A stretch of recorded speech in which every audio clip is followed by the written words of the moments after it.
గతంలో ఏ ప్రభుత్వం చేయనంత అభివృద్ధి వైఎస్ఆర్సీపీ ప్రభుత్వం చేస్తుందన్నారు ముఖ్యమంత్రి వైఎస్ జగన్మోహన్ రెడ్డి. ఏకంగా 2,70,00,000 కోట్ల రూపాయలు నేరుగా ప్రజల అకౌంట్లోకి వేశామని తెలిపారు. లంచాలు వివక్ష లేకుండా సంక్షేమం అందించామని పేర్కొన్నారు. 130 సార్లు బటన్ నొక్కి నేరుగా పేదల ఖాతాలోకి డబ్బు జమ చేశామన్నారు. ప్రజలు 2 సార్లు బటన్ నొక్కి వచ్చే ఎన్నికల్లో వైఎస్ఆర్సీపీని గెలిపించాలని కోరారు.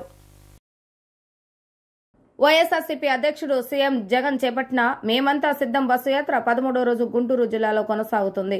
ఏటుకూరు బైపాస్ వద్ద ఏర్పాటు చేసిన భారీ బహిరంగ సభలో సీఎం వైఎస్ జగన్మోహన్ రెడ్డి ప్రసంగించారు. గుంటూరులో మరో ప్రపంచం కనిపిస్తుందన్నారు. ఈ మహాజన సముద్రం చరిత్రలో ఎప్పటికీ నిలిచిపోతుందని తెలిపారు.